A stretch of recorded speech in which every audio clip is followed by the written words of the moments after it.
So, with the field of candidates more or less confirmed, and a frenzy of campaigning and media rounds to win essential support, let's take a step back for a second and ask, just how does the Conservative leadership election actually work? Well, this video will seek to answer that question and update you with where we are in this hotly contested race. So, to help explain this better, we're going to divide it up into three main stages. Now, these will help us to visualize it and help us to understand more how this works. So the first stage can be categorized as the nominations phase. The second stage, the MPs voting stage, and the final stage, the grand finale, is the members voting stage. So let us start with the nominations stage, stage 1.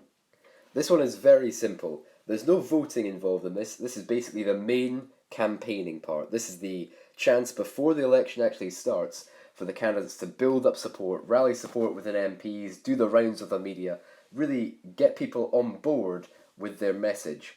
Basically, the rules of the election state essentially that before any voting is done, before your name can even be on the ballot, you need to have a certain amount of MPs who will endorse you and nominate you to actually get to stage 2.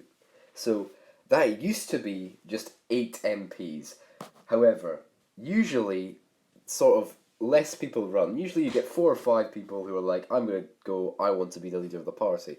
This time, currently 11 candidates have confirmed, and we're thinking that there's another candidate, a 12th candidate, who will likely confirm within days. They may not, but it is likely they will. They have a large amount of support, they could certainly get to the threshold. So, they essentially have risen the threshold. That threshold, essentially, we know to be 20. So, you need 20 MPs, that's 18 nominations, plus a proposer, plus a seconder, to sort of put your name forward to allow you to be on that ballot. So, this is quite a high threshold actually, and it'll probably, I think you've got 11 candidates. I would imagine not all 11 will get on to the next round, but this is how the first stage works. The MPs, they're going around, they're gathering support. They need to get 20 signatures to give to Sir Graham Brady, the leader of the 1922 committee, so that he will let your name be on the ballot for voting.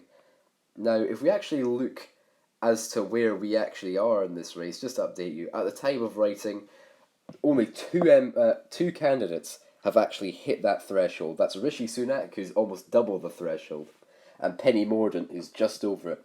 You've got a few candidates coming in for it. Tom Tugendhat, obviously, he's at 19. Liz Truss is at 15. And then you've got a few who are quite far away. Grant Shapps at 7, Suella Braverman 11, Sajid Javid 11. Also, you've got Raymond Chishti, who is actually personally, I'm someone who's engaged in politics. I've personally never heard of him. He's the MP for Gillingham and Rainham, and he's a very, very unknown. He's coming from nowhere in this. He's got no endorsements as of yet, as of time of recording.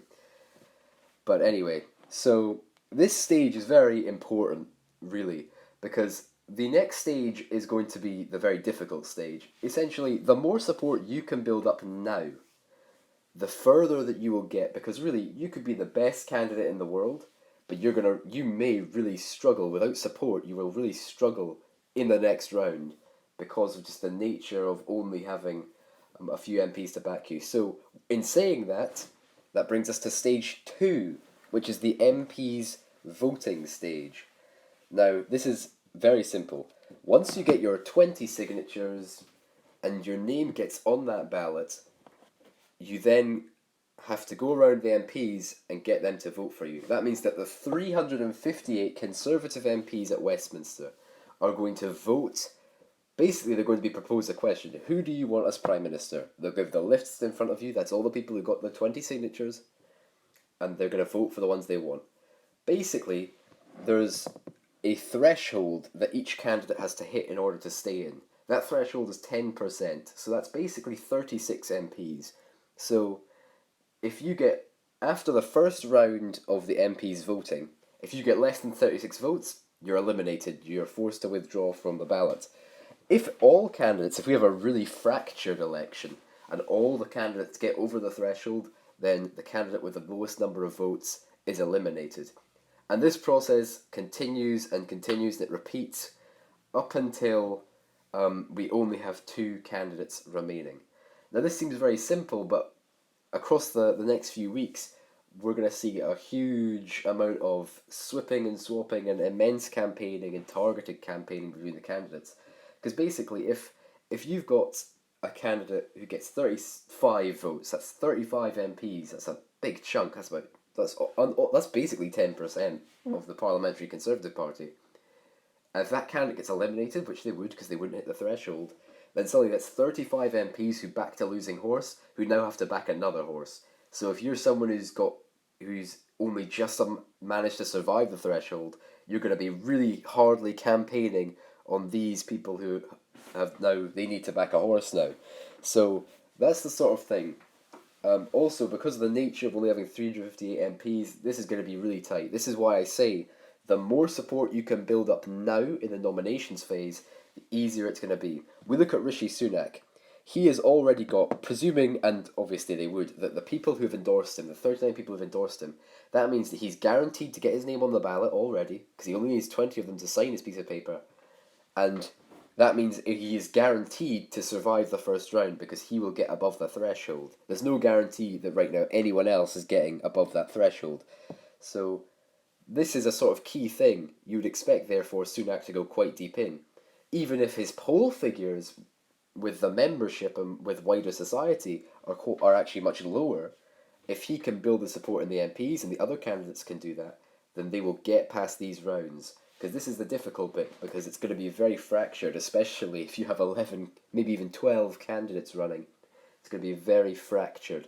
So once they vote out all the candidates until we have two remaining, and that brings us to stage 3, the grand finale, the head-to-head. You have two candidates, and their names are going to go to the wider membership, the 200,000 or so Conservative Party members across the country. And quite simply, they're going to be proposed with a question. That question will be, who do you want to be the Conservative Party leader and therefore Prime Minister? And they will get a simple vote for candidate A or candidate B. And whoever gets the most votes, obviously, becomes leader of the Conservative Party, and by virtue of them being the governing party, they get to be Prime Minister as well. In 2019, this was Boris Johnson, who absolutely destroyed Jeremy Hunt in second place. In 2017, it was Theresa May, although that was under quite different circumstances, and I'll explain why later. So that's how the Conservative Party leadership election works. So basically, today's Monday. The 1922 committee basically met, and they had an election within the committee, basically, so that they could decide who would be the leader, and they re-elected Sir Graham Brady. But they sort of verified the rules, so a Telegraph article has basically given us a timetable as to what things we'll be doing. So this, according to this Telegraph article, and I'll link it in the description so that you can have a read of it. So Graham Brady will have the nominations by 6 p.m. tomorrow. So on Tuesday, the 12th of July at 6 p.m., all the candidates must submit their full list of nominations in order to be brought onto the ballot. So, as of obviously, publicly, only two candidates are going to be on that ballot right now. But obviously, there'll be a mass hysteria overnight. I'm sure we'll get a lot of public endorsements in the morning. But also, there's probably a lot of people who haven't publicly came out in support of a candidate, but actually are willing to sign their ballots. And I'm sure candidates wouldn't just run if they knew that they couldn't hit a threshold. So we're probably guessing that I would say at least 8 or 9 of the candidates who have actually said they're going to run will have the endorsements they need. There might be a few who are running right down to the wire and don't quite make it. They're just a bit short. But by and large, I'd say most people who are running have hit that threshold pretty simply. So that's what's going to be happening. So tomorrow, we'll have a full list of who's getting onto that ballot. Voting, according to this Telegraph article, will start on the Wednesday night. So in 2 days' time, on July the 13th, we'll know who's getting eliminated. And they're going to have their ballots. Obviously, the 10% threshold, so if they get under the 36 votes, they're eliminated. Or if everyone gets over and you have the least votes, will get eliminated. Basically, the next few rounds of MP voting will take place after across the next sort of week. So everything, I think that they're trying to get it done as quickly as possible so that they can replace Boris Johnson, and also so that because Parliament basically is having its summer recess, the MPs are getting their summer holiday soon, so they're trying their best, I think, to wrap up business for the summer holiday. Although obviously that's probably not going to be possible, but they're trying their best to make sure they're not eating into their summer holiday too much. But by the final day of voting, according to this, is scheduled for Wednesday, the 20th of July. So on Thursday, the 21st of July, we will only have two candidates left in the process. So basically in two across the next week, 2 weeks, week and a half about, we will have whittled down our 11 candidates to just two, and they will then get the chance to campaign. They'll be doing televised debates. Speaking of televised debates, I saw on Twitter that Sky News is hosting a televised debate on the 18th of July.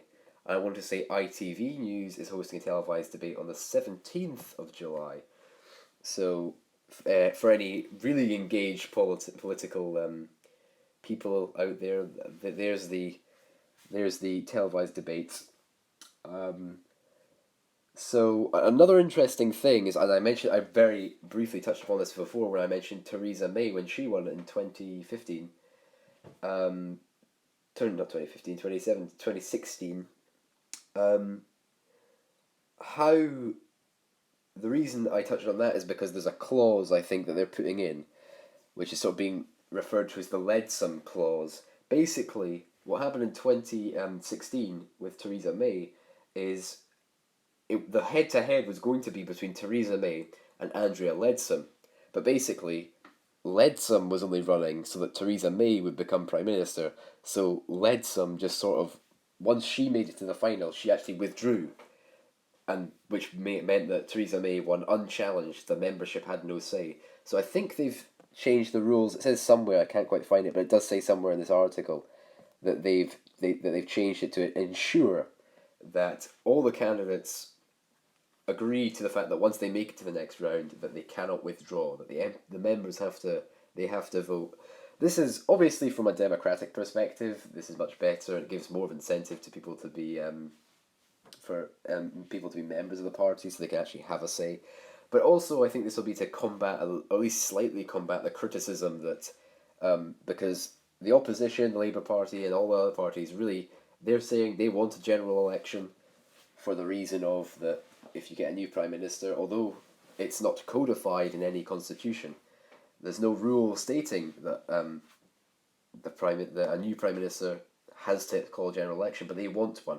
Obviously, from the perspective of right now, Labour is the poll of Savanta Comrades came out today. Basically, Labour has like a 15 percentage point lead over the Conservatives. So from an electoral perspective, it would do the other parties very well in a general election soon. But also, people would argue from a democratic perspective that is it fair that a prime minister who did not win an election gets to lead a government? Obviously, some will argue that yes, that's perfectly reasonable. The Conservative Party won the mandate, not the prime minister. Others would argue that it was the prime minister that wins the mandate, not the party. Therefore, or the party in co with prime minister. So, anyway, to conclude, that is how a Conservative leadership election works. Just now, I'm going to put in some predictions and comment down below who you think will either win or the two who will make it to the head-to-head. Because I'm going to make a prediction here. I'm not going to predict who's going to win because I don't think because that would be silly. I'll make a prediction who'll win later. But as for my prediction, I think that the head-to-head, I think Rishi Sunak will get to the head-to-head. My reason being, he has the MP's voting stage. As long as you have support from the members of Parliament, then your public opinion matters very little. Obviously, that will be a factor when MPs are voting, but it means broadly very little. So I would imagine Rishi Sunak has the support within the party, in the parliamentary party, to get to the head-to-head, to get to the final with relative ease. I think the real competition is for that other spot. That, I think, and I'm going to put in a bold prediction because I would have said Penny Mordaunt was a sort of dark horse candidate. I think, actually, looking at the polls, a poll from Conservative Home actually puts her as the favourite with the membership. And I think she seems to be running a slick campaign. So I think actually I think you're going to see a Rishi Sunak versus Penny Mordaunt head-to-head. And actually, no, I'll predict who'll win. I think Rishi Sunak versus Penny Mordaunt head-to-head. That's sort of what the polls are saying, what the endorsements are saying. And then I think that Penny Mordaunt will then win with the membership, because if you actually look on her head-to-heads and her favour with the membership, she seems to be doing a lot better. I'll just stick some polls up there. Not to mention Rishi Sunak basically loses almost all of his head-to-heads. Sunak, popular with the sort of maybe perhaps he's popular with the parliamentary party, vaguely liked in the public, although his poll ratings have taken a beating in the last few months. He was previously the most popular politician in the country. But now, in a head-to-head against Penny Mordaunt with the party, not sure he'd win. But that's just my prediction. Comment down below who you think will win, or who you think will make it to the last two. And thank you for watching if you've watched this far. And I will see you all next time. And also follow my Twitter, I'm much more active on there. Goodbye.